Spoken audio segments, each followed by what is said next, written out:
Hi hello welcome back to my channel. இன்றைக்கி நம்ம ஒரு சூப்பரான காரசாரமான காலிஃப்ளவர் மசாலா பார்க்க போகிறோம். வாங்க எப்படி செய்கிறதுன்னு பார்க்கலாம்.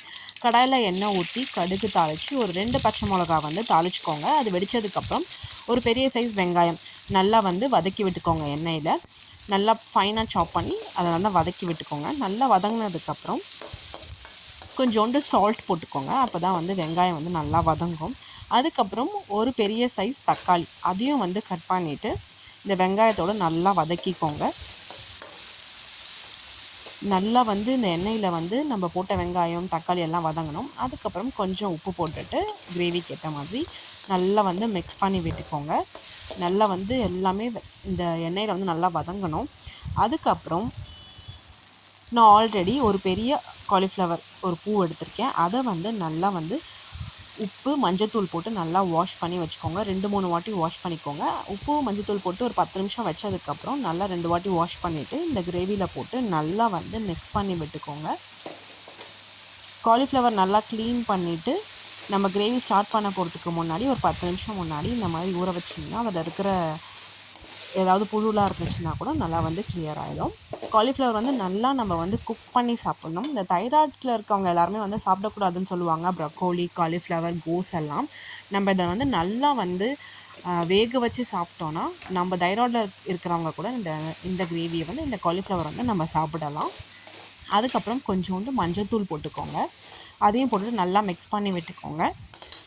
நம்ம போட்டிருக்க வெங்காயம், தக்காளி, மஞ்சத்தூள், உப்பு எல்லாமே நம்மளோட காலிஃப்ளவர்லேயே நல்லா ஒட்டணும். அதுக்கப்புறம் ஒரு ஸ்பூன் இஞ்சி பூண்டு பேஸ்ட் போட்டுக்கோங்க. இதுதான் டேஸ்ட்டை சூப்பராக தூக்கி கொடுக்கும். நல்ல செம்ம டேஸ்ட்டான ஒரு காலிஃப்ளவர் மசாலா இது, பெப்பர் காலிஃப்ளவர் மசாலா. அதுக்கப்புறம் கொஞ்சமாக பெப்பர் தூளை தூவிக்கோங்க.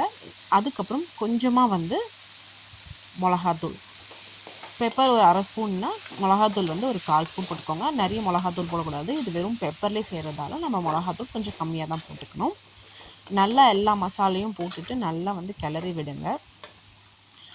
நம்ம போட்டிருக்க மசாலா எல்லாமே நல்லா கலந்து விட்டுட்டு அதுக்கப்புறம் ஒரு 1/2 ஸ்பூன் ஜீரகத்தூள் அதையும் ஆட் பண்ணிக்கிட்டு நல்லா எல்லா காலிஃப்ளவர்லேயும் நம்ம போட்டிருக்க மசாலா, நம்ம வதக்கியிருக்க மசாலா நல்லா ஒட்டணும்.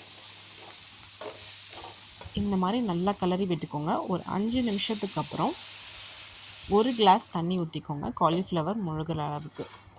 காலிஃப்ளவர் நம்ம நல்லா வேக வைக்கணும். அப்போ தான் நமக்கு இந்த தைராய்ட்ஸ் இருக்கவங்களுக்கு சைடு எஃபெக்ட்ஸ் எதுவுமே இருக்காது. ஸோ அதனால் நல்லா வேக வச்சுக்கிட்டிங்கன்னா நமக்கு எந்த ஒரு ஹெல்த் இஷ்யூஸும் இருக்காது. ஸோ நல்லா வெந்ததுக்கப்புறம் பார்த்திங்கன்னா ஒரு 10 நிமிஷத்துக்கு அப்புறம் இந்த மாதிரி நல்லா கோட் ஆகிடும். அதுக்கப்புறம் தண்ணிலாம் வற்றி போயிடும். அதுக்கப்புறம் நான் சொன்ன மாதிரி இது ஃபுல்லாகவே பெப்பரில் செய்கிறதால இன்னும் ஒரு ஸ்பூன் ஃபைனலாக தண்ணியெலாம் வற்றி கிரேவி ஆனதுக்கப்புறம் ஒரு ஸ்பூன் போட்டு நல்லா கிளறி ஒரு 5 நிமிஷம் வச்சு எடுத்திங்கன்னா சூப்பரான பெப்பர் காலிஃப்ளவர் மசாலா ரெடி. இதை நீங்கள் சாம்பார் சாதம், தயிர் சாதம் இதை போட்டு கூட நம்ம சாதத்தில் பிசைஞ்சு சாப்பிட்லாம். அவ்வளோ டேஸ்ட்டாக இருக்கும். இதை ட்ரை பண்ணி பார்த்துட்டு டேஸ்ட் எப்படி இருந்துன்னு சொல்லிட்டு கமெண்ட் பண்ணுங்கள். அதுக்கப்புறம் ஃபைனலாக கருவேப்பிலை, கொத்தமல்லி தூவி கொடுத்து பாருங்கள். அகெயின் அண்ட் அகெயின் இதே மாதிரி கேட்பாங்க. ட்ரை பண்ணி பார்த்துட்டு எப்படி இருந்துச்சுன்னு சொல்லிட்டு கமெண்ட் பண்ணுங்கள். பாருங்கள் எவ்வளோ சூப்பரான cauliflower masala ready. Thanks for வாட்சிங். தேங்க்யூ.